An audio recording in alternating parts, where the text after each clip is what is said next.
Bonjour et bienvenue à On jase de hockey et sport. Alors aujourd'hui, je suis avec Jean-Christophe Bertrand. Alors Jean-Christophe, tout d'abord, comment vas-tu?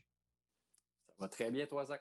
Oui, ça va très bien, merci. Alors, il y a eu une grosse semaine aussi du Canadien de Montréal, la fin de semaine aussi, la NFL. En tout cas, on a été très gâtés. Alors, on va Yes. parler de hockey. Alors, grosse semaine la semaine dernière du Canadien de Montréal qui a 4 victoires, 0 défaite et 2 en prolongation. Est-ce que tu t'attendais à ce que le Canadien sorte grandement tant fort que ça? Écoute, surtout sur la route, tu sais, ce qui rend le fait encore plus exceptionnel, on savait que le Canadien allait être une bonne équipe cette saison. Tu sais, c'était dans les attentes aussi de Marc Bergevin et de Claude Julien. Tout à fait. Mais de là à avoir un bon début de saison comme ça, de sortir contre de bonnes équipes quand même offensivement comme les Oilers, bon, c'est sûr que les Canucks, ça va être un petit peu plus difficile cette saison. On est allé quand même arracher un point aux Leafs, puis on aurait pu gagner ce match-là aussi. Ouais. C'est vraiment tout un début de saison. Je ne sais pas toi, qu'est-ce que tu en as pensé, mais de mon bord, j'ai été pas mal impressionné.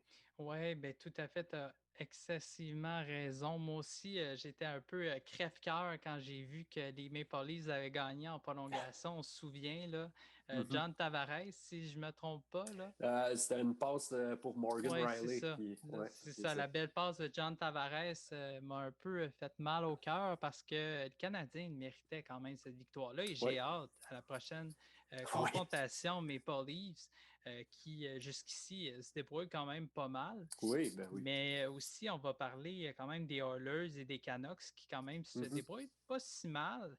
Mais tantôt, on va parler aussi de Joël Armia, la mise en échec qu'il y a eu. On va en Ouais. reparler de ça. Mm-hmm. Myers qui se croit innocent dans ce geste-là. On en reparlera Ouais, tantôt. ouais, Mais que dire aussi des gardiens, Jake Allen et Carey Price. J'aimerais savoir absolument. qu'est-ce que tu en penses de Jake Allen jusqu'ici? Ben, Jake Allen, il n'y a pas grand monde qui le connaissait. Oui, il a joué son hockey junior au Québec dans la LHJMQ, mais il n'y a pas grand monde qui le connaissait dans la Ligue nationale. Mais Ouais. ce qu'il faut savoir, c'est que c'est un bon gardien, Jake Allen. Là. Dans l'année dernière, oui, il jouait avec une bonne défense, celle des Blues de Saint-Louis avec Alex Pietrangelo, entre autres. C'est sûr que quand tu as des bons défenseurs comme ça devant toi, c'est toujours plus facile de faire les arrêts. Ouais. Mais Jake Allen, lorsque la défense ne faisait pas le travail, lorsque les tirs provenaient de l'enclave, du bas de l'enclave, il excellait quand même. Donc, c'est quand même un bon gardien, Jake Allen. Ouais. Donc, on pouvait s'attendre à avoir un gardien numéro 2, un gardien auxiliaire de qualité. Puis ça faisait longtemps qu'on n'avait pas vu. Je pense que Ouais. on peut remonter à Peter Boudaille, Exact. honnêtement. Mais sinon, là, en plus d'avoir une saison écourtée, Price va être quand même reposé, d'avoir un gardien de qualité comme Jake Allen, les journées qu'on va vouloir reposer Price, parce qu'on l'a vu là, lors du tournoi à la ronde, le tournoi des séries, quand Price Ouais. est reposé et qu'il y a quelque chose en jeu, c'est un gardien, c'est peut-être l'un, sinon le meilleur gardien de la Ligue nationale, eh bien, Jake Allen va pouvoir lui donner ça à Carey Price et va pouvoir donner des victoires aux Canadiens et tenir le fort, même si la bonne défense du Canadien, parce que ça aussi, c'est une des surprises cette année, Ouais. comment Romanov se comporte en défense, comment Brett Kulak, qui est quand même une surprise cette année, à quel point il joue bien, ben Jake Allen, les journées ou les matchs qui va avoir un petit peu plus de travail parce que la défense va moins faire le travail, ben Jake Allen il est là. Donc, et ça donne un boost de confiance encore plus à l'équipe parce que l'année dernière, quand Keith Kincaid était là, ben, la défense, l'équipe ne jouait pas comme si c'était Carey Price qui était là. Mais là, maintenant, tu vois qu'il y a cette confiance-là, ce style-là cette année avec le Canadien, peu importe que ce soit Allen ou Price devant le filet. Donc, c'est vraiment intéressant. Toi, j'imagine que fan des Blues que tu le connaissais un peu, Allen, Ouais. mais es-tu impressionné, justement? Écoute, Jake Allen, jusqu'ici, m'a prouvé qu'il est à la hauteur. On regarde ses statistiques ici. Le 21 janvier, contre les Canucks, il a alloué 3 buts. quand même, contre Carey Price, là, on le sait qu'il n'y avait pas eu un très fort match ce jour-là. Mhm. Et là, j'avais dit même à un de mes collègues, il faut que Jake Allen prenne les buts. Et là, on m'a dit non, il faut que Carey Price prenne les buts. Moi, j'ai dit pourquoi pas donner la chance à Jake Allen parce qu'on sait, Jake Allen, quand même, il a gagné la Coupe Stanley. Il Mhm. y a l'expérience. Et aussi, le 18 janvier contre les Oilers, il y a eu un but accordé. Alors, moi, je suis très content de l'acquisition de Marc Bergevin. Ça a été solide, son Absolument. acquisition. Alors, comme tu dis si bien, c'était important d'aller chercher un gardien numéro. Comme je dirais, il a été numéro 1 avant, mais Oui. aujourd'hui, c'est un très bon gardien numéro 2. Et Carey Price, notamment, il a joué 4 parties en ce moment. Alors, qu'est-ce que tu en penses de Carey Price jusqu'ici? C'est dur avec Carey Price parce que, bon, il n'y a pas eu de saison préparatoire, il n'y a pas eu de match préparatoire. Donc, il arrive un peu comme assez difficilement. C'est dur pour un gardien de se mettre dans sa zone dès le départ quand tu n'as pas été devant le filet depuis cet été avec les Ouais, séries.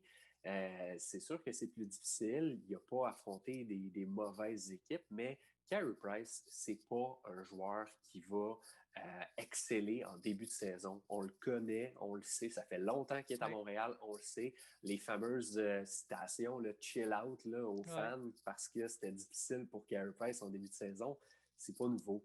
Puis je pense que c'est là aussi que avec le vécu qu'on a de Carey Price, c'est facile de ne pas s'emballer avec le fait que oui, il va accorder 5 buts, oui, il va accorder 4 buts. Là, la bonne nouvelle, c'est que quand il accorde 5 buts, ben, son équipe est capable d'en marquer 6. C'est plus une histoire de il faut que Carey Price soit la première étoile ouais. à chaque match. Tout le temps Donc, parfait, ouais.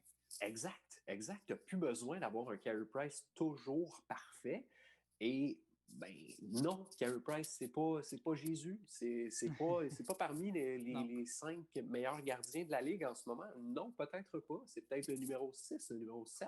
On le sait pas. Ouais, Mais ça reste quand même Carey Price et ça reste que quand ça va compter, là, Carey Price va être là et ouais, c'est en série que ça va compter parce que ben d'ici oui. là, oui, si le Canadien continue de jouer comme il joue, si chaque trio continue à être équilibré comme ils le sont, Carey Price n'aura pas besoin de se dépasser à chaque match, de se défoncer à chaque match pour gagner, pour permettre à son équipe de gagner parce que c'est l'équipe qui a marqué le plus grand nombre de buts en date d'aujourd'hui. Ouais. C'est l'équipe qui a marqué le plus grand nombre de buts dans la LNH. C'est quand même un fait incroyable, surtout quand tu sais que tu as Carey Price devant le filet. Oui, Quand même c'est pas peu. vrai. Oui, tout à fait. Puis on voit ici contre Toronto, il a accordé 5 buts. Ouais. C'est rare qu'Air Price laisse 5 buts, comme tu disais si bien au début de la saison. On donne 2, 3 buts habituellement qu'Air Price au début. Mais là, Mm-hmm. contre les Oilers, il a bien performé aussi. Aussi contre les Canucks, là, ça a été plus ou moins bien. 5 buts aussi. Fait que là, ça fait 10 buts déjà en 10. Ça fait, je pense, on va se le dire, là, Jean-Christophe, là, je ne me souviens pas que Carey Price donne 5 buts en 3 matchs à peu près. Il a laissé un but contre les Oilers le 16 janvier. C'est quand même beaucoup de buts là, jusqu'ici. Là. C'est sûr. La nuance que j'apporterais, c'est au niveau de l'attaque massive des Oilers, l'attaque massive aussi, pas des Oilers, mais des Canucks. On s'entend que quand ils ont eu l'indiscipline, quand tu joues à court d'un homme, à court de 2 hommes, c'est Ouais, un petit peu plus difficile et ça repose beaucoup sur les épaules du gardien de but. C'est normal, quand on laisse un gars avoir une chance dangereuse dans l'enclave, Carey Price, il ne peut pas tous les arrêter. Puis, non, on l'a vu, les set plays qu'ils appellent en anglais, à Boervat en avantage numérique, c'est exactement un copier-coller en 2 matchs. C'est sûr que de l'enclave, un tir sur réception, à moins que le gars vise le plastron du gardien, ça va être très difficile ouais, pour le gardien de but. Moi, honnêtement, je ne panique pas dans le cas de Carey Price. Je ne m'attends pas à ce qu'il soit un gardien d'élite en début de ouais, saison. Je m'attends beaucoup plus à ce que plus la saison avance, plus il soit solide. C'est à ce moment-là qu'on va qu'on va trouver ça ahurissant que le Canadien soit capable de marquer 5 buts puis que Carey Price en accorde seulement 2. Donc, c'est sûr que l'échantillon est petit. C'est un début de saison. On peut utiliser le même argument aussi que le Canadien est l'équipe qui a marqué le plus de buts. L'échantillon est petit aussi. Est-ce qu'à la fin de la saison, ça va être l'équipe qui a marqué le plus de buts? Peut-être pas. Mais c'est la même chose pour Carey Price. Donc, c'est sûr qu'il... Tant mieux qu'il y ait un creux de vague tout de suite. J'aime mieux qu'il soit à son maximum plus la saison va avancer que qu'il soit le première étoile de la semaine pendant 3 semaines de suite, puis qu'à la fin de l'année, ben, c'est là qu'il accorde des 5 buts à pelleter. J'aime mieux que ça soit là, qu'il se rode, entre guillemets, Carey Price, là, qui se délie les jambes, qui se délie les jambières, puis qu'il soit fort au bon moment. C'est là qui est la force de Carey Price. Il y en a vu d'autres. Il a gagné des médailles d'or, il a gagné en série, il a gagné... il n'a pas gagné sa Coupe Stanley, non. Il manque juste ça. exact. Tout à fait. Je sens qu'il a veut la Coupe Stanley. Oui, on la sent, puis on espère aussi cette année pour les Canadiens. Écoute, le Canadien m'a impressionné, puis je sais pas, Jean-Christophe, là, moi, depuis, là, j'écoute le Canadien, là, j'ai juste 20 ans quand même, là, mais j'ai jamais vu, à part en 2014, le Canadien a quand même été bon, mais on s'entend qu'aujourd'hui, on s'entend en 2014, puis aujourd'hui, c'est pas du tout la même équipe, là, peu importe. Non. Puis, moi, je suis pas tant plus vieux que toi, j'ai 30 ans, là, fait que j'en ai pas connu des époques très glorieuses, disons, du Canadien. Moi, ça me rappelle un peu le fameux trio Kostitin, Plekanec et Kovalev. C'est dans les bonnes années, ou sinon les premières années avec les Camilleri, Gionta, Scott Gomez, quand ça allait bien. Mais sinon, honnêtement, j'ai rarement vu... C'est la première fois, du plus loin que je me souvienne, que je regarde une équipe et que je suis autant excité de la regarder. C'est du hockey excitant, c'est du hockey qui te garde motivé, éveillé devant ton écran. Ça a beau être à 10 heures contre Vancouver, tu as le goût de regarder le match. Même s'il est tard aussi. Même s'il est très tard. Là, mais c'est ça le Canadien cette année. Il a beau être tard, c'est pas des matchs ennuyants. C'est pas des matchs comme Canadien Blue Jackets, puis ça va finir 2-0, puis il y a eu une à deux chances de marquer, puis c'est plate. Là, non, c'est tout le contraire cette année, le Canadien. Puis c'est ça qui est le fun à regarder, honnêtement. Là. Je ne sais pas toi ce que tu en penses, honnêtement, mais c'est vraiment le fun à regarder. Oui, bien c'est vrai, c'est plus motivant, comme je te dis. Là. C'est sûr que des matchs à 1-0 à la fin, c'est moins impressionnant, là, on s'entend, là, mais le Canadien aussi, on s'en parle. Là. Les 4 meilleurs joueurs dans le voyage, je ne sais pas ce que tu en as pensé, mais pour moi, c'est Suzuki, Petrie, Toffoli qui a débloqué, je vais te demander ton avis après, puis Tatar. On va commencer avec Suzuki, qui, je vais te dire, depuis que je l'ai regardé début de la saison, je n'ai pas vu une feinte où il n'a pas déculotté le joueur. Il a des mains, ce gars-là. Alors, qu'est-ce que tu en penses de Nick Suzuki? Le talent, il sort par les oreilles à Nick Suzuki. C'est incroyable, honnêtement. Lui, plus ça avance, puis plus il y a de la confiance, puis plus il y a de la confiance, plus son talent, il n'a pas peur de le montrer. Non. Donc oui, il peut déculotter qui il veut, mais ce qui est impressionnant dans le cas de Nick Suzuki, il y a beaucoup de monde qui disent, bon, c'est un jeune Patrice Bergeron. Peut-être que c'est un jeune Patrice Bergeron. Il est quand même trop tôt. Oui, c'est ça. C'est très, très tôt. Mais ce qui est fou, c'est qu'il y a du potentiel offensif et qui est très consciencieux défensivement. C'est tellement, à l'image du Canadien, c'est tellement plaisant de voir Nick Suzuki aller et de le voir avec des bons joueurs. C'est ça qui est le fun cette année.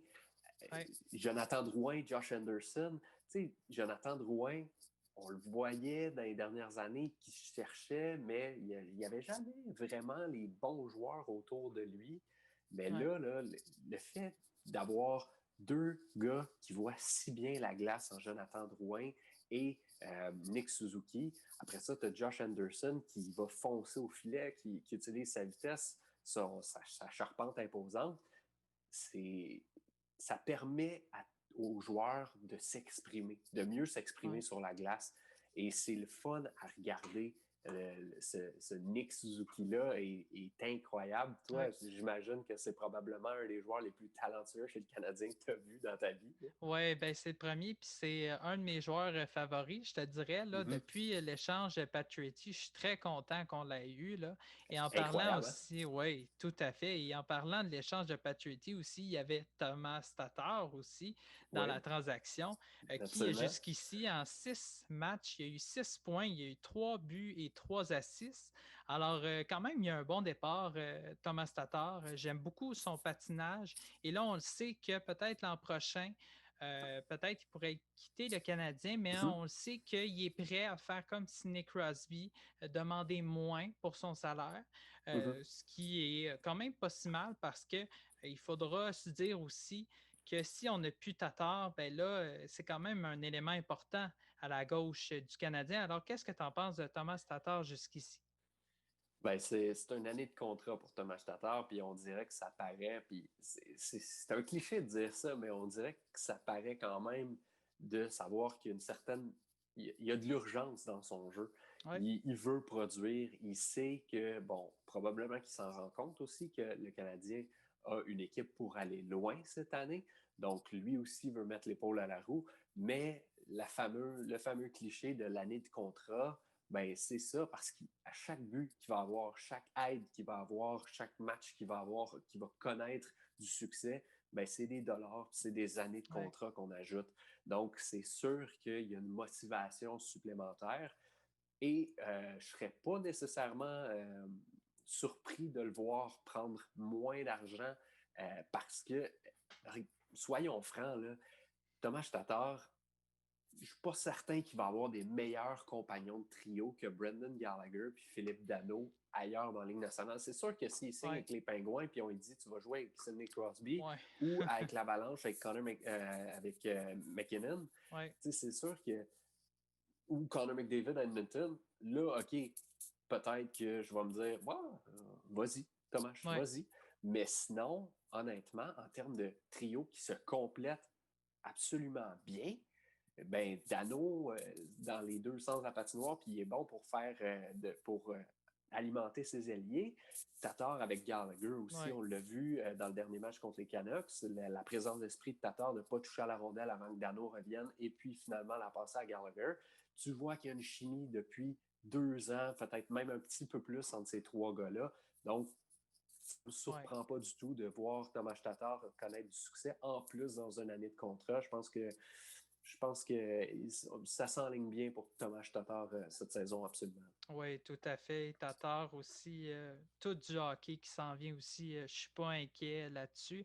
Et là aussi, il y a Tyler Toffoli qui, on est bien content qu'il ait débloqué parce que là, on sait au début de la saison, il pognait des poteaux.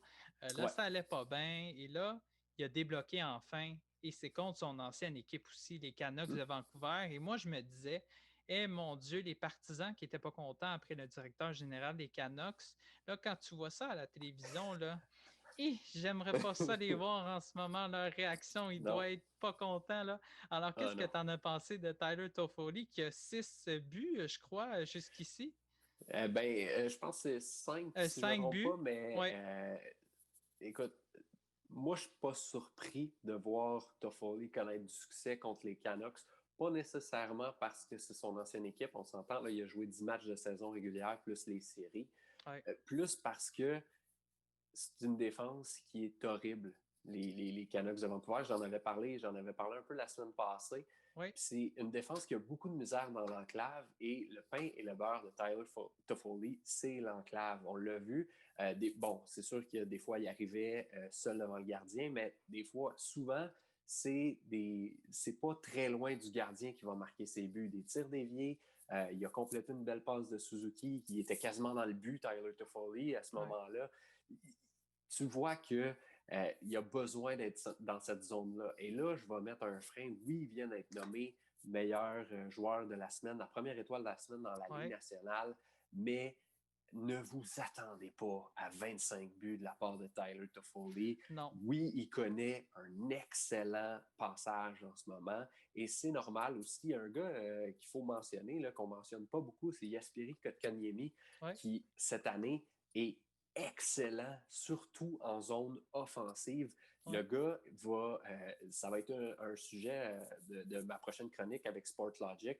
C'est un gars qui va, en échec avant, il domine cette année chez le Canadien. Il est capable de récupérer des rondelles, des batailles à 1 contre 1 en zone offensive. Il les gagne pas mal tous.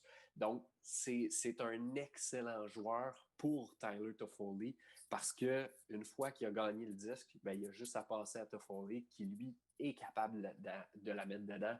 Par contre, je vous en supplie, Tyler Toffoli, ce n'est pas Maurice Richard. Il ne gagnera pas le trophée Maurice Richard cette année. Il a marqué 5 buts. C'est correct, mais c'était contre les Canucks.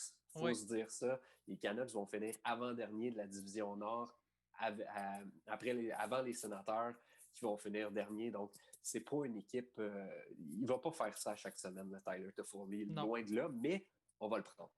Ben oui, c'est ça, on va le prendre. Et comme tu dis aussi, je ne serais pas étonné même à ça, même si tu disais tantôt avant-dernier, les Canucks, écoute, même si dernier, là, eux puis Ottawa, là, écoute, ils sont quand même assez égales niveau défensif, là, mais non, c'est assez impressionnant, Tyler Toffoli quand même. Et là, quand même, contre les Canucks, en parlant d'eux autres, Myers. Quand j'ai vu ça, la mise en échec qu'il a faite, moi, je m'attendais, je vais être honnête et franc, là, je m'attendais à une suspension d'au moins 2 matchs.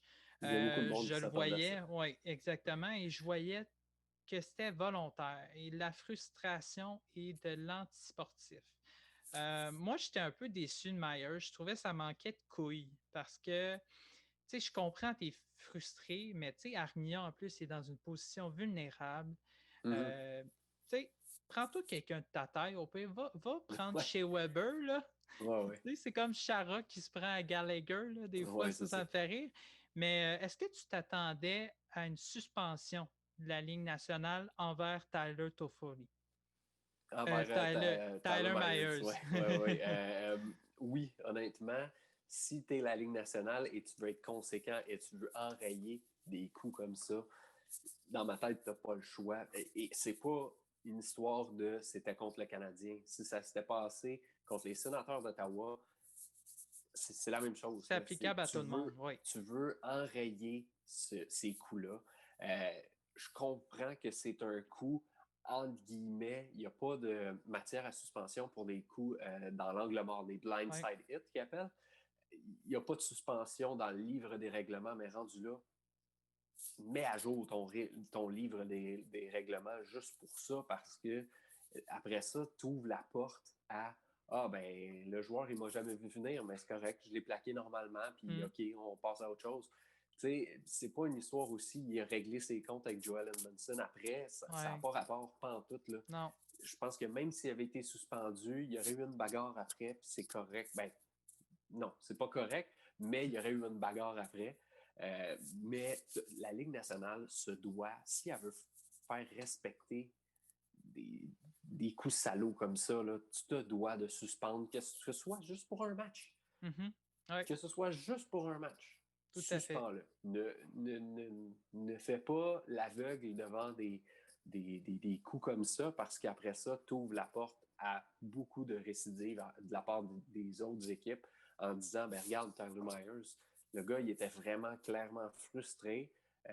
Peut-être que oui, ça arrive vite au hockey, mais encore là, tu n'as pas besoin d'aller frapper Yoel Armia de cette façon-là quand lui, il est vulnérable.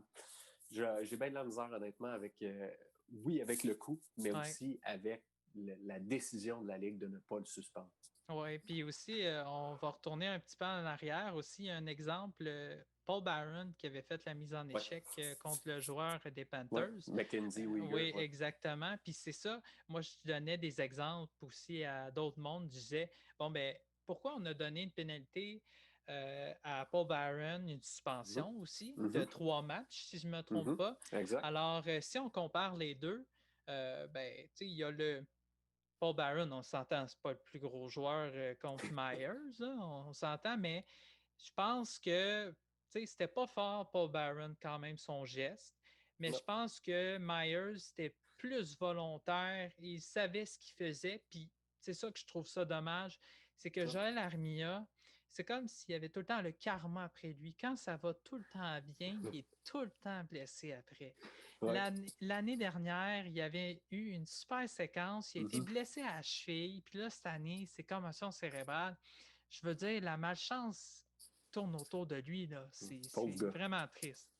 Pauvre gars. Mais puis, tu sais, ça me fait penser un peu, puis c'est une comparaison boiteuse, mais à Saku Koivu. Tu sais, c'est Saku Koivu, en début de carrière, il s'en allait vers une saison incroyable. Il y avait un début de saison incroyable et il s'est blessé. Si je ne me trompe pas, c'est à un genou. Puis après ça, il est revenu, puis c'était plus le même genre de joueur. C'est resté un bon joueur. Même chose aussi en série, à un moment donné, contre les Hurricanes. Ça allait très bien. Oups, le bâton de Justin Williams dans l'œil, coupe l'œil, fini pour les séries. Fait que, tu sais, ça a été le même genre de joueur. Des fois, ça arrive, tu sais, c'est dommage pour le joueur, mais la malchance, ça chante sur eux. C'est plate à dire comme ça, mais c'est ça. Puis, Yoel Armia, c'est sûr que c'est ça en ce moment. Bon, est-ce que la commotion cérébrale, on ne sait jamais qu'est-ce que ça, comment ça peut se régler. Chaque joueur est différent. Peut-être qu'il va avoir de la misère à patiner pendant encore une semaine, 2 semaines, un mois. Peut-être que, on l'a vu au football, là, c'est un sport complètement différent, mais Patrick Mahomes, qui avait une commotion cérébrale, qui a joué le match. Donc, ça peut se régler plus rapidement, mais on va voir, là, honnêtement. On y souhaite le meilleur à Yoel Armia parce que, comme tu disais, le trio de Toffoli, Armia puis Kotkaniemi commençait à faire des planètes. Ben oui, puis c'est ça. Là, les 4 trios, ils fonctionnaient. Puis aussi, hier, j'avais écouté La Poche Bleue. Je ne sais pas si tu connais avec Guillaume Latendresse, mon directeur général des Riverains, que je salue d'ailleurs. Mon ancien collègue à RDS. Oui, aussi, qui est rendu maintenant à TVA Sport. À TVA Sport, oui. Mais il expliquait à Tout le monde en parle, et ce que je trouvais ça intéressant, c'est qu'il disait que c'est important de se reposer parce que les commotions cérébrales, il ne faut pas niaiser avec ça. Philippe Danault aussi, d'ailleurs, on va parler de lui après, là, mais Philippe Danault aussi avait connu une commotion cérébrale, puis il avait dit que c'est important de ne pas prendre ça comme acquis. Puis même Guillaume Latendresse le disait très bien aussi qu'il ne faut pas prendre à la légère. Alors, pour tous les jeunes hockeyeurs, si vous avez des commotions, là, prenez soin de vous, puis attendez que ça revienne parce que ça peut faire des grosses séquelles. Et Guillaume Latendresse si bien dit, aujourd'hui, il y en a encore des séquelles. Et on va voir pour Sidney Crosby aussi. Moi, je ne lui souhaite pas parce que je souhaite à personne que ça arrive, mais au moins, il est encore là, mais espérons qu'il n'en souffre pas plus tard. Alors maintenant, Philippe Danault, là, on a entendu, il y a eu beaucoup trop de rumeurs. Il y a aussi Pierre-Luc Dubois. Là, on va parler de Philippe Danault, mais là, qui aurait refusé un contrat de 5 millions pour 3 ou 6 ans, si je ne me trompe pas. Alors, toi, qu'est-ce que tu en penses de ça? Est-ce que c'est inquiétant que Philippe Danault ait refusé cette offre-là? Est-ce que c'est inquiétant? Je pense pas. Je pense que c'est normal qu'un joueur veuille toujours plus. L'an passé, si, mettons, à pareille date l'an passé, il avait pu signer le contrat à 5 millions, peut-être qu'il l'aurait fait. Le fait qu'il y ait une saison de plus et qu'il ait été dans les nominations au Trophée Selke, qui fasse partie du noyau de bons joueurs, de vétérans, en guillemets. C'est un jeune vétéran, mais c'est un vétéran du Canadien. Le fait qu'il y ait un côté plus offensif aussi avec Tatar puis Gallagher, je pense que ça peut lui permettre d'aller chercher un peu plus. Tu sais, l'an passé, on prenait le comparable de Jean-Gabriel Pageau, qui a signé avec les Highlanders, qui était à 5 millions de dollars par année pour 6 ans. Je pense que Danault, pour moi, est une coche au-dessus de Pageau.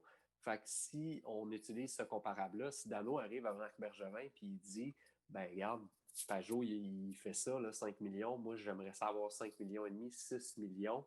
ça ne me surprendrait pas que ça fonctionne puis qu'il aille peut-être le chercher. Là où il y a une différence, c'est quand tu regardes la hiérarchie chez le Canadien. Est-ce que Dano a une valeur plus haute qu'un Jonathan Drouin, par exemple? Ouais, Parce Brendan Gallagher aussi. Ou un Brendan Gallagher aussi, exactement. Il est à 6,5 aussi, Brendan ça. Gallagher. Fait que, tu sais, est-ce que des gars comme ça vaut plus que Dano ou est-ce que ça vaut moins que Dano? Donc, c'est là que... Moi, je pense qu'on pourrait s'entendre entre le Canadien et Philippe Dano. Ouais, il faut. Ouais, ben c'est ça. Là, est-ce que...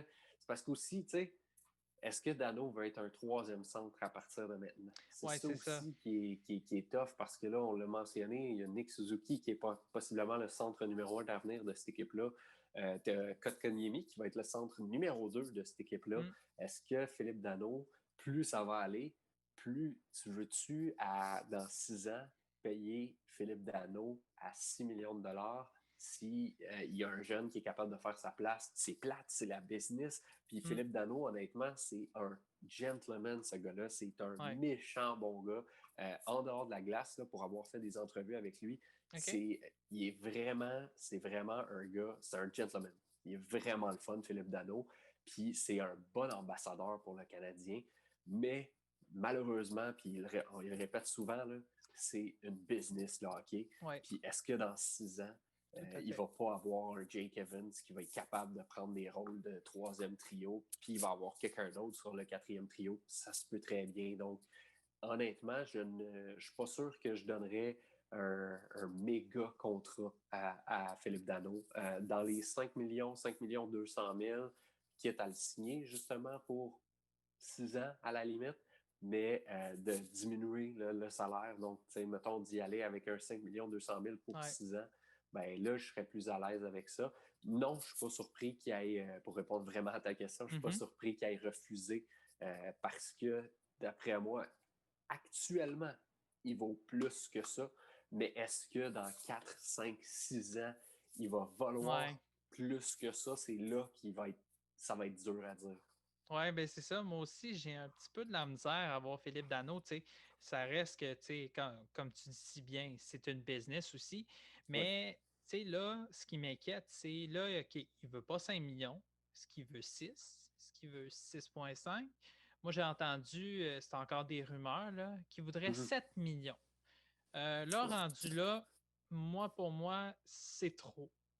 Ben oui, c'est absolument trop. Puis honnêtement, il ne le trouvera pas ailleurs, ce 7 millions-là, parce que Dano, c'est plate, mais c'est ça. C'est pas un centre numéro 1 dans une équipe de la Ligue nationale. Une équipe compétitive, là. Tu mets même peut-être, on en parlera tantôt, là, peut-être à Columbus, ça va être un centre numéro 1, là, mais là-bas, la ligne de centre est atroce. Mais c'est ça, c'est Philippe Dano à 7 millions, t'oublies ça. Honnêtement, t'oublies ça, va signer ailleurs, puis je suis même pas sûr que tu vas trouver ça sur le marché. Parce qu'en plus, il ne faut pas oublier une chose. Là, en ce moment, Suzuki et Kotkaniemi sont sous des contrats de recrues. Oui, il faut les signer aussi, c'est ça. Ça va se payer cher, ça, là. C'est pas... c'est le salaire de Philippe Dano que tu vas économiser en refusant de le signer 7 millions de dollars, que tu vas pouvoir gratter des sous pour Kotkaniemi et Suzuki, parce qu'eux autres, ils vont valoir 7 puis 8 millions de dollars à ce moment-là. Oui, tout à fait. Puis là aussi, en parlant, là, ça n'aide pas Marc Bergevin aussi, parce que là, McKinnon l'a vanté. Il dit, je le cite, il dit, je pense que Philippe Dano est un gars sous-estimé. Il n'a pas encore eu la reconnaissance d'obtenir un trophée Selke dont tu parlais, mais c'est tellement un bon joueur de centre. Il est sur mon cas à chaque fois que nous jouons contre Montréal, que nous soyons à domicile ou à l'extérieur. Alors là, ça envoie quand même un message quand même qui n'aide pas Marc Bergevin à son 5 millions. Là. On vient de l'effacer solide. Oui, absolument, parce que puis ça me fait penser aussi, Philippe Dano était celui qui surveillait Sidney Crosby lors des dernières séries.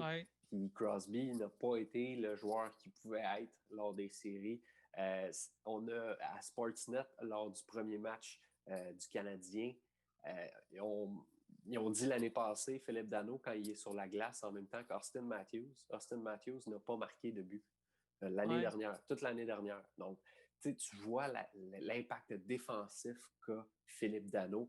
C'est ça qui est important aussi pour une équipe parce qu'on l'a dit tantôt, là, quand ta défense est bonne, tu peux te permettre de gagner des matchs 3-2, 4-3 ou c'est plus facile. Par contre, j'ai rarement vu ça, malheureusement, un joueur défensif être payé 7 millions de dollars. C'est pas un gars qui va faire des 80 points et être bon en défense comme Patrice Bergeron, justement. C'est pas... il n'est pas rendu là. Ouais, c'est ça, je ne sais pas s'il va se rendre là. C'est ça, pour avoir 7 millions, là, fais-moi 60 points au moins, là, puis après, on s'en reparlera de ça. Puis même plus, là, à cette heure, c'est ça, là, c'est rendu... faut produire, oui, en défense, puis il faut produire... faut que tu te fasses quasiment 1 point par match. Là. Ben oui, c'est sûr, parce que surtout à Montréal, c'est pas évident non plus. Puis cette semaine-là aussi, il y avait beaucoup Philippe Danault, ce contrat-là, qui en parlait. Et il y a aussi Pierre-Luc Dubois qui a été échangé finalement aux Jets de Winnipeg. Les Jets acquièrent Pierre-Luc Dubois et un choix de 3e tour en 2022. Et Patrick Lainé, ça, je n'étais pas surpris du tout et je suis content qu'enfin il parte comme ça. Je pense que ça fait 4 ans qu'on entend tout le temps la rumeur. Quand est-ce qu'il va venir à Montréal? Moi, je ne croyais pas du tout, là, mais j'étais un peu tanné que les journalistes essayent de s'inventer des histoires. Et il y a Jack Roslovich qui est à Columbus. Écoute, moi, Pierre-Luc Dubois, je suis quand même content pour lui. Je pense qu'il y avait de la bisbille entre Tortorella et lui, sauf qu'il ne veut pas le dire, bien évidemment, pour rester professionnel. Jack Roslovich et Patrick Lainé aussi, on sent que ces deux joueurs-là, et peu importe, ces 3 joueurs-là, voulaient quitter l'équipe et voulaient recommencer à zéro. Alors, ma question pour toi, c'est qui a gagné l'échange? La fameuse question. Hein? Selon moi, ça va être les Jets de Winnipeg qui vont gagner cet échange-là. L'avenir va nous le dire, là, mais dans le cas de Lainé et Roslovich, les deux ne voulaient plus être là. Roslovich, ce qui est bon pour lui, c'est que c'est quelqu'un qui vient de Columbus. Donc, en ce moment, il était à Columbus. Avant même de se faire échanger, il était déjà là.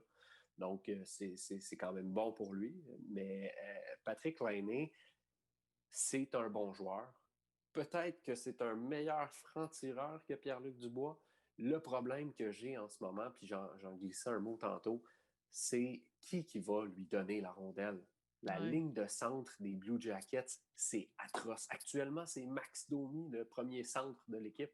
C'était notre 4e centre lors des séries l'année passée. Là, ça ne fait pas de sens. C'est ça.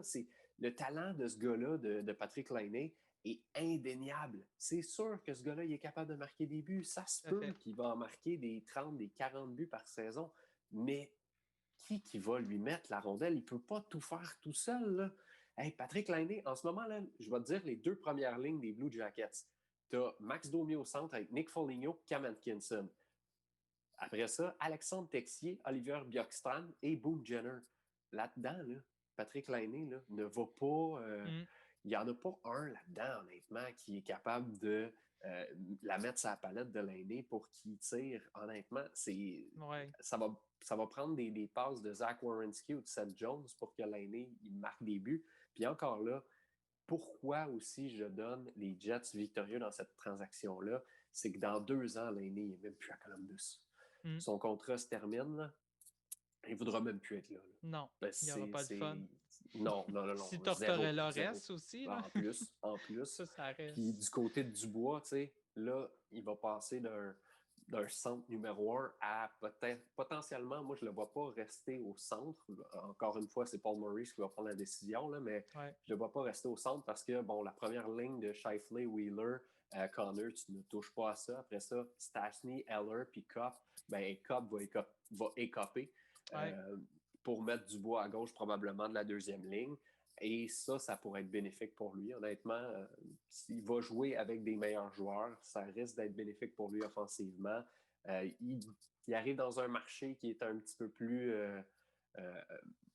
hockey, si Ouais. on veut, que Columbus. Columbus, Oui, c'est une c'est très sûr. belle ville, c'est super le fun, mais c'est pas super hockey.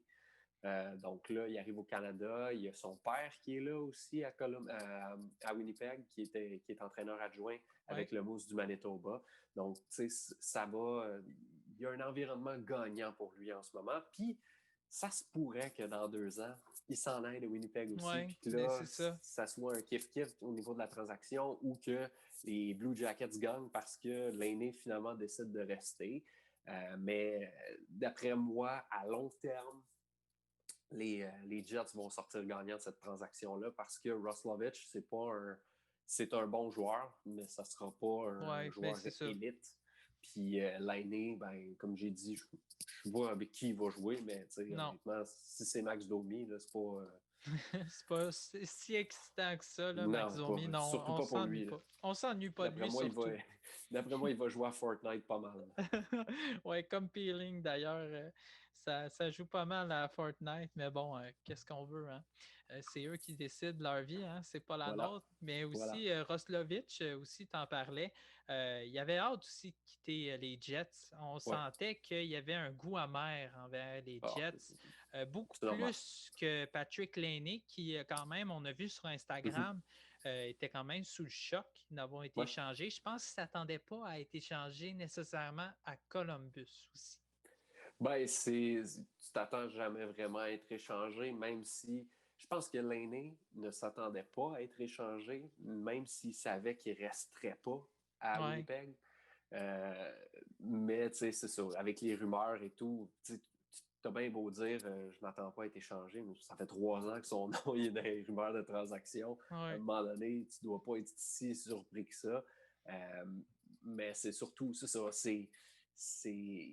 Roslovich, je pense qu'il n'a jamais eu sa chance à Winnipeg. Je ne sais pas si c'était pas le gars de Paul Maurice. Je ne sais pas qu'est-ce qui s'est passé avec ça. C'est un bon joueur. Là. On l'a étiqueté comme un très bon espoir avec les Jets, mais ça ne s'est jamais développé. Puis lui, peut-être qu'il va bien se développer sous John Tortorella. J'ai hâte de voir, mais c'est ça. C'est pas. Lui, c'était clair, net et précis qu'il ne voulait. Je pense qu'il l'avait même dit qu'il ne jouerait plus jamais pour les Jets. Donc, c'était comme dit. C'est un peu comme Dubois, sans l'avoir dit qu'il ne jouerait plus jamais pour les Blue Jackets. C'était comme un peu un non-dit, puis il savait qu'il allait se faire échanger. C'était une patate chaude dans les mains du DG Jarmo Kekalainen. Oui, non, exactement. Quand on a mis sur le banc des pénalités Tortorella, quand il l'a mis sur le banc, moi, je me suis dit, ouf, là, on joue avec le feu. Puis moi, là, je vais être bien honnête, là, j'avais été directeur général de Columbus. J'aurais sacré dehors Tortorella, puis j'aurais gardé Pierre-Luc Dubois parce que quand même, c'est ta vedette, là. Puis là, aujourd'hui, c'est comme tu disais si bien, Patrick Laine, on ne le sait pas, peut-être qu'il va quitter dans 2 ans. Alors là, c'est très décevant, mais bon, ils ont décidé de garder Tortorella. Alors... En même temps, Dubois, tu savais que dans 2 ans, il allait pas signer à Columbus.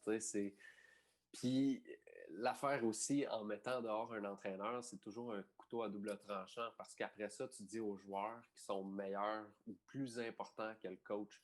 Fait que tu peux mal nourrir un peu l'état d'esprit de l'équipe en se disant bon, ben, je peux faire ce que je veux. De toute façon, ils vont mettre dehors le coach. Puis je pense qu'il y avait, c'était bien connu là, que Kekalainen puis Tortorella, c'était deux, comme ils se font confiance l'un et l'autre, puis c'est correct avec ça, mais je suis pas sûr que ça t'offre vraiment longtemps s'il y en a d'autres qui décident de faire pareil. Mais encore là, ça reste à voir. Oui, c'est ça. Puis là, c'est ça. On tourne la page dans la Ligue nationale et là, en fin de semaine, tout du football. Écoute, j'ai été fasciné de voir les 4 équipes. Non seulement ils méritaient tous d'aller au Super Bowl, mais malheureusement, la loi, c'est 1-1. Comme la Coupe Stanley, 1-1. Un dans l'Est, un dans l'Ouest, c'est la même affaire pour le football. aussi. Et là, il y a les Packers contre les Buccaneers. Et toi, dans ta prédiction, tu votais pour qui surtout?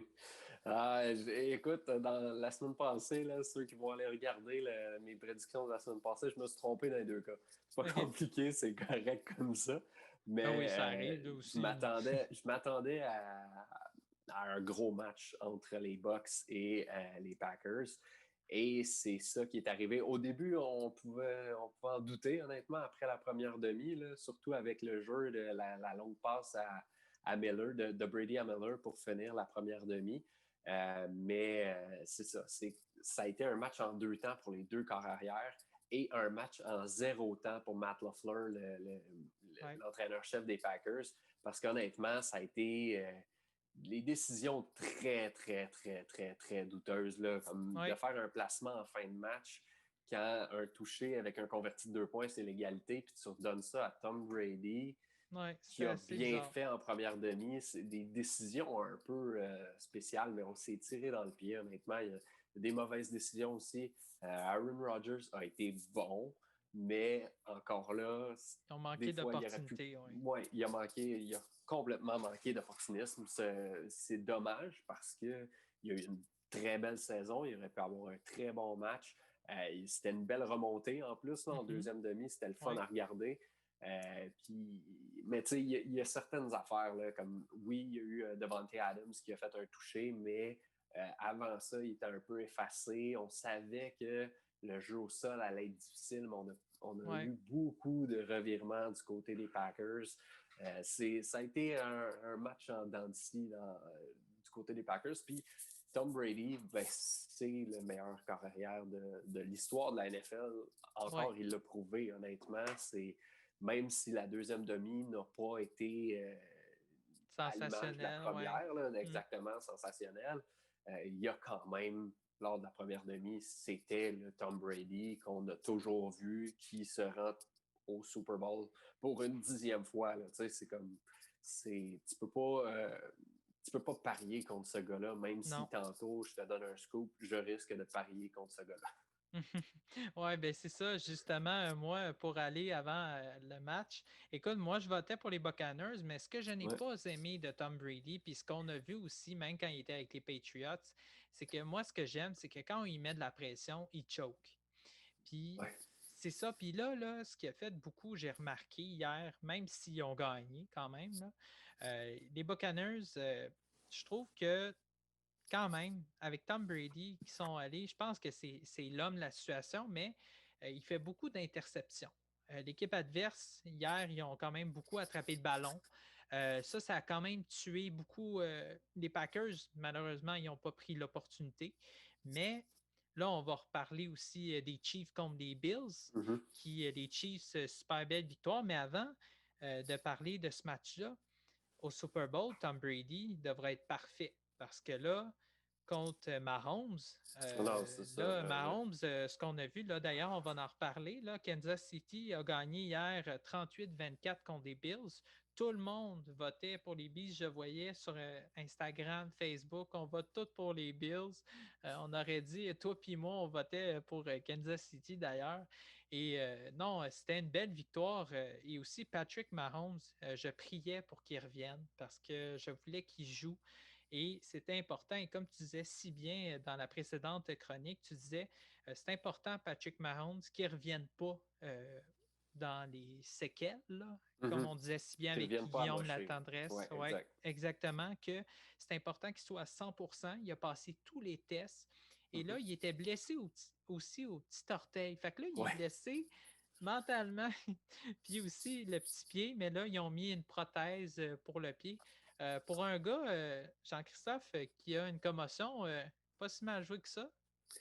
Écoute, ça a été impressionnant, mais ce qui m'a le plus impressionné de lui, c'est sa façon de trouver ses joueurs étoiles. Puis ce qui est à la fois un peu bizarre du côté des Bills, c'est de ne pas avoir été capable de réduire au silence les joueurs étoiles. Ouais, On s'entend, Tyreek Hill, c'est une gazelle, ce gars-là, tout le monde ouais, le sait, le football au grand complet le sait. Et malgré tout, on a quand même été incapable de le contenir parce que ce genre de joueur-là, tu ne peux presque pas l'effacer, mais tu veux le contenir. Ouais. Ça, on n'a pas été capable de faire. Et l'autre chose, l'option facile pour Pat Mahomes, c'est Travis Kelce, l'allié rapproché. Oui. On s'entend, c'est possiblement le meilleur joueur après Patrick Mahomes dans cette équipe-là. Et j'inclus malgré tout Tyreek Hill, mais Travis Kelce, c'est le dépanneur de Pat Mahomes. Quand Mahomes ne sait pas quoi faire avec le ballon, il va regarder vers Kelce et il va dire « Démerde-toi, je lance le ballon dans ta direction. » Et 9 fois sur 10, Kelce va être capable de sortir avec le ballon. Donc, et ça, on n'a pas été capable du côté des Bills de soit arrêter un ou l'autre. Là, c'est ça qui va être important du côté des Bucs, c'est d'arrêter un ou l'autre et non de les laisser les deux partir parce que sinon, ça va être dévastateur. Puis on l'a vu, là. Tu sais, c'est en quelques minutes, les Chiefs peuvent faire 21 points. Oui, exactement. Ils ont tellement de talent à l'attaque et si jamais on arrive à contenir les Hills, les Kelce, on a encore McCall Hardman, on a Sammy Watkins. Oui, c'est ça. C'est quand même des bons joueurs aussi. Il y a plusieurs options, comme tu me disais hier aussi. Là. C'est incroyable, honnêtement. Là, c'est vraiment incroyable ce que les Chiefs ont. Et ils ont probablement... Oui, Tom Brady, c'est le meilleur corps arrière de l'histoire, mais il y en a un qui va se rapprocher drôlement de Tom Brady en Pat Mahomes s'il peut rester en santé toute sa carrière et avoir une pas pire équipe parce que, honnêtement, c'est un phénomène, ce gars-là. Là. Oui, tout à fait. Et on va aller dans les petites statistiques. Patrick Mahomes, par ma surprise, est meilleur que Tom Brady, on va se dire, dans les statistiques, dans les passes complétées jusqu'ici.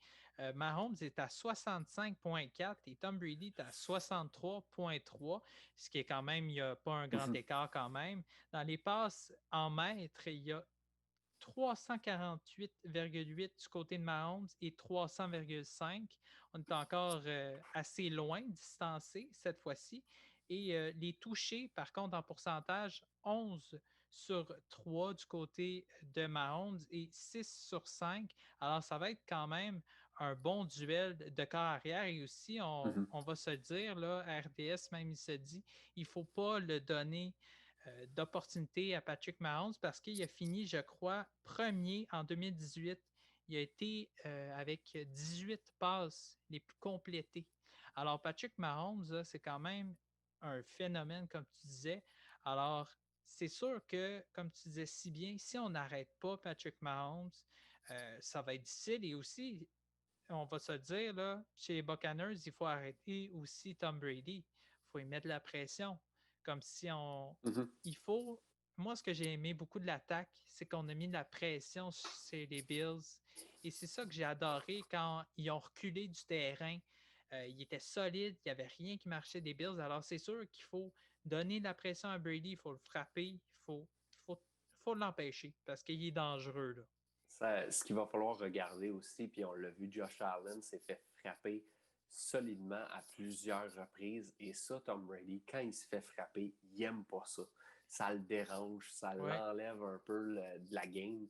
Donc, la défense des Chiefs, c'est sûr qu'ils vont préconiser ça. Là. C'est sûr qu'ils vont vouloir frapper Tom Brady. Ils savent qu'il y a beaucoup d'armes, Tom Brady, là, on s'entend, j'en ai nommé beaucoup la semaine dernière, mais c'est ça, là, mais ça va prendre un match parfait. Honnêtement, là, ça va prendre un match parfait de Tom Brady. Et tant mieux s'il en fait un match parfait, ça va juste dire que c'est vraiment lui le meilleur corps arrière. Ça va renforcer l'opinion de c'est vraiment lui le meilleur corps arrière de tous les temps. Mais c'est honnêtement, c'est très improbable. Si on regarde le premier duel entre les deux équipes, le seul duel entre les deux équipes cette saison, ça a été un duel très serré. Ça s'est fini 27-24 pour les Chiefs. Mais je parlais de Tyreek Hill tantôt. Dans ce match-là, Tyreek Hill, 269 verges. 269 verges et 3 touchés. C'est beaucoup. Tu n'as pas le choix de surveiller ce gars-là. Puis si tu surveilles ce gars-là, ça va laisser de l'espace à Travis Kelce. Donc, ça va être difficile pour les Bucs parce que les Bucs, leur défense, ils ont, ils ont de la fierté à arrêter le jeu par la course. Mais le problème, c'est que le jeu par la course, c'est pas ça que les Chiefs préconisent. C'est par la passe. C'est la meilleure attaque par la Ouais. passe de la NFL. C'est quand même pas rien. C'est la meilleure attaque de la NFL, la meilleure attaque par la passe de la NFL. Donc, ça va être dur pour la défense, même si la défense est excellente. Là, la défense des Bucs avec Jason Pierre-Paul, c'est une très bonne défense. Ouais. Mais honnêtement, ça va être très difficile. En plus, avec Brady qui va se faire frapper, Brady qui va se faire blitzer, qui va y aller. Il est quand même réputé pour décocher le ballon rapidement. Mais cette année, Brady, il aime ça, décocher avec Bruce Arians. Il aime ça, décocher des longues passes. Il aime ça. On l'a vu avec Scotty Miller, le dernier jeu de la première demi. Il aime ça, faire ce type de jeu-là. Est-ce qu'il va avoir le temps de le faire avec la défense des Chiefs? Ça reste à voir par contre. Mais Tom Brady, ça reste Tom Brady. S'il y a quelqu'un qui peut nous en sortir un match parfait, c'est bien Tom Brady. Puis avec le coach qu'il y a derrière lui, ça pourrait l'aider aussi. Oui, exactement. Et pour finir la chronique en beauté, on va donner nos prédictions. Moi, je dis que Kansas City, parce que c'est mon équipe quand même, là, pour moi, c'est comme le Canadien de Montréal, mais pour le football. Alors moi, je prédis une victoire des Chiefs de Kansas City qui aient battu les Bills quand même. Moi, je pense que cette année, les Bills, c'était l'équipe qui s'en allait au Super Bowl. Selon moi, les Chiefs ont dit à tout le monde, OK, vous croyez qu'on n'est pas capable encore de gagner au Super Bowl? Bon, ben on va y aller. Alors, moi, j'y vais avec les Chiefs. J'y vais avec 32-25. Alors, toi? Honnêtement, je vais aussi avec les Chiefs. Je pense que les Chiefs ont marqué beaucoup de points, 35 points à peu près. Les Bucks, je suis pas si sûr que ça, honnêtement. J'irais peut-être avec le 17. C'est plate, là, mais peut-être même un peu plus. Là. On va se dire 21 pour donner 3 touchés à Tom Brady. Mais d'après moi, ça va être, sans dire une dégelée, je ne veux pas dire une dégelée parce que 2 possessions, c'est pas si pire que ça, mais ça risque d'être un match en faveur des Chiefs parce que tu peux pas, autant tu peux pas parier contre Tom Brady, autant tu peux juste plus parier contre les Chiefs. C'est tellement fort comme équipe, ça n'a pas de bon sens, honnêtement. Mais ça va tout être un match. Ben, c'est ça. C'est la seule, c'est pas un point d'interrogation, mais la seule façon d'exploiter les Chiefs, ça va être leur défense. Mais je suis pas sûr que Tom Brady va vouloir se faire frapper. Peut-être, mais ça va être tough. Ça va être tough pour Tom Brady. Oui, exactement. Alors, merci Jean-Christophe. Alors, on va suivre ça aussi. C'est le 7 février 2021. Le Super Bowl, ça va être chez les Buccaneers aussi. Alors, on a bien hâte de voir ça. Et aussi, on a hâte de voir le Canadien de Montréal qui va jouer aussi jeudi contre les Flames de Calgary. Alors, nous nous retrouvons lundi prochain. On va être là avec mes collaborateurs et Jean-Christophe aussi. S'il est disponible, bien sûr. Alors, alors c'est ça, j'ai très hâte au Super Bowl. Alors, merci beaucoup. J'espère que vous avez apprécié. Alors, c'était Zachary Savaria et Jean-Christophe Bertrand. On vous souhaite une excellente soirée.